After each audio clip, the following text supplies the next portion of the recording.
मगर जो आदमी खुलेआम मीडिया के माध्यम से चैलेंज कर रहा है कि कोई सर काट के ले आएगा तो 10 करोड़ के इनाम देंगे, तो ऐसे लोगों की गिरफ्तारी नहीं हो रही है, FIR तक नहीं लिखी जा रही है। तो हम उन लोगों को व्यक्तिगत रूप में ये मैसेज दे देना चाहते हैं कि हमारे महापुरुषों ने 1 जनवरी 1818 को आपके फरसा बिरसा सबको अंदर कर दिया था, तो आप लोग ये मत भूलें, हम लोग उन्हीं के वंशज हैं। अगर हम लोगों को बहुत प्रताड़ित किया जाएगा या फिर हम लोगों के साथ अन्याय करने का जरा भी प्रयास किया जाएगा, तो हम लोग 1818 के महासंग्राम को फिर से दोहरा देंगे। और फोकट में हिंदू बन के इन मनुवादियों के झांसे में मत आइए, नहीं तो इनमें आपका ही सत्यानाश है। और जब आप लोग अपनी विरासत को पहचान लेंगे तो आपको सीधा सीधा पता चल जाएगा कि दोस्त कौन है, दुश्मन कौन है। और ये जो नकली हिंदू बने आप घूम रहे हो, आपको लगता है कि कोई आदमी पूजा पाठ करा रहा है या कोई आदमी मंदिर में पुजारी हो गया है तो हम लोग ब्राह्मण हो गए या फिर हम लोग असली वाले हिंदू हो गए। तो इस गलतफहमी में बिल्कुल ना रहें, अपने इतिहास को पढ़ें। और जितना भी 85 से 90% मूल निवासी समाज ये सब बौद्धिस्ट समाज है, ये हिंदू ना कभी था, ना कभी रहेगा, ना है। साथियों नमस्कार, जय भीम, जोहार। इस वक्त हमारे साथ हैं युवा साथी हैं OBC। सबसे पहले इनका हम परिचय जानेंगे। क्या नाम है आपका? सर प्रियांशु पटेल, जिला संयोजक बुद्धिस्ट इंटरनेशनल नेटवर्क प्रयागराज जी। अभी जिस तरह बुद्धिस्टों का जो विरासत है उसको बचाने के लिए राष्ट्रीय पिछड़ा वर्ग मोर्चा और बुद्धिस्ट इंटरनेशनल नेटवर्क का बड़ा माध्यम से जागृति चल रही है।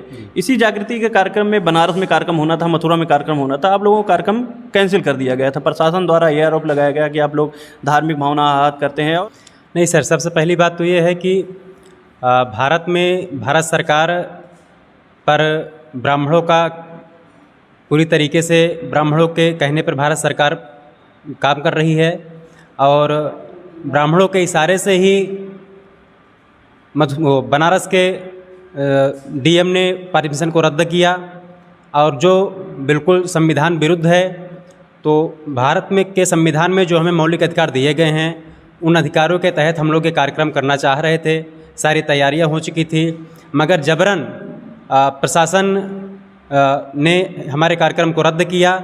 इसलिए पूरे उत्तर प्रदेश या फिर पूरे देश भर से 24 तारीख को जो 1 लाख लोगों का मोर्चा ले जाने की घोषणा किया गया है और उसको हम लोग बड़े पैमाने पर ले जाएंगे और बनारस के जिला मजिस्ट्रेट कार्यालय का घेराव करेंगे और वहाँ के प्रशासन को बताएंगे कि संविधान विरुद्ध जाके आप अगर किसी भी प्रकार की कोई कार्रवाई करते हैं, कोई भी कदम उठाते हैं जो हमारे मौलिक अधिकारों का उल्लंघन होता है, तो हम लोग उसको शांति से बर्दाश्त करने वाले नहीं हैं। जी, आप लोग कहते हैं कि जो बौद्ध विहार है, जो आप बता रहे हैं ज्ञान व्यापी ओगल बता रहे हैं बौद्ध विहार, मुस्लिम कह रहा है ये मस्जिद है, तो यही लोग ये जो ब्राह्मण समुदाय ये विरोध कर रहा है, ये कह रहा है वो मंदिर है, आप लोग कह रहे हैं बौद्ध विहार है इसको। नहीं सर, दरअसल मामला ऐसा है सर कि सदियों से बहुत प्राचीन समय से पूरे देश में ये बौद्ध शासक राष्ट्र था।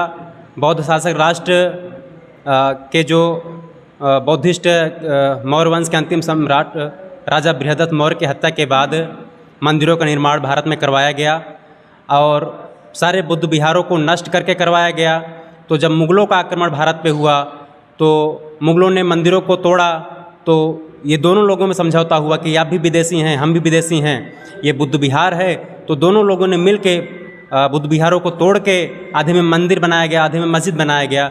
जहाँ भी आप देखेंगे चाहे बड़ी मंदिर का मामला होगा, चाहे जहाँ पूरे देश में देख लीजिए, हर जगह मंदिर से लगा हुआ मस्जिद है। यही मामला है सर कि सारे बुद्ध विहारों को नष्ट करके दोनों लोगों ने आपसी सहमति से मूल निवासी समाज को गुलाम बना के मंदिर और मस्जिद का निर्माण करवाया।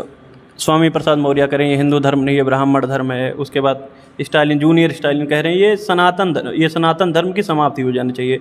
इस पे गुस्सा होकर बाबा लोग तो फरसा तलवार दिखा रहे हैं।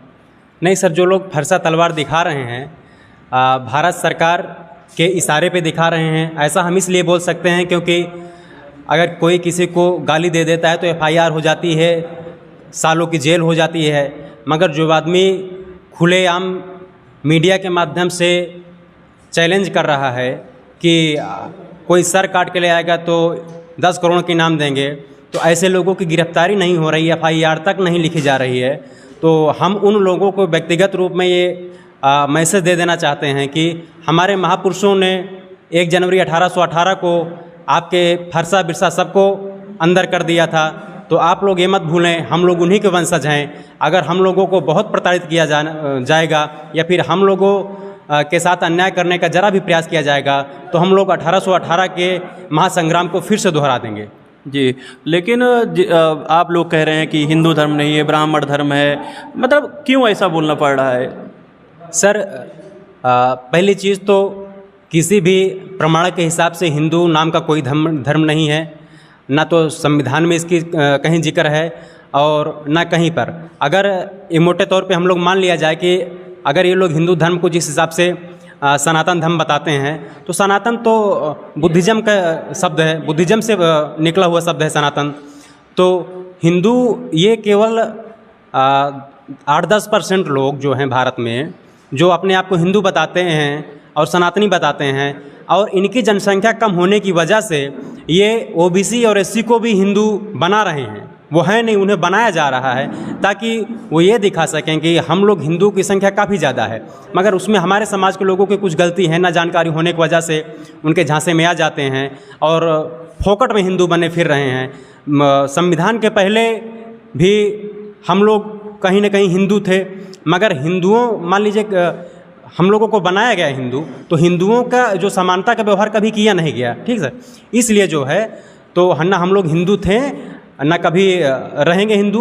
हम लोगों का जो प्राचीन धर्म है, जो हम लोगों की विरासत है, बौद्धिस्ट विरासत है, इसी के तहत हम लोग अपने समाज को जागृत कर रहे हैं और ये कारवां निरंतर चलता रहेगा। युवाओं क्या, ओबीसी युवाओं को क्या संदेश देंगे 24 और 27 के कार्यक्रम को लेकर? ओबीसी के युवाओं को या दलित भाइयों को भी, जो भी मूल निवासी साथी हैं, हम उनको यही संदेश देना चाहेंगे युवा साथियों को कि आप लोग अपने इतिहास को पढ़िए, अपनी जड़ों को पहचानिए और फोकट में हिंदू बन के इन मनुवादियों के झांसे में मत आइए, नहीं तो इनमें आपका ही सत्यानाश है। और जब आप लोग अपनी विरासत को पहचान लेंगे तो आपको सीधा सीधा पता चल जाएगा कि दोस्त कौन है, दुश्मन कौन है। और ये जो नकली हिंदू बने आप घूम रहे हो, आपको लगता है कि कोई आदमी पूजा पाठ करा रहा है या कोई आदमी मंदिर में पुजारी हो गया है तो हम लोग ब्राह्मण हो गए या फिर हम लोग असली वाले हिंदू हो गए। तो इस गलतफहमी में बिल्कुल ना रहें, अपने इतिहास को पढ़ें।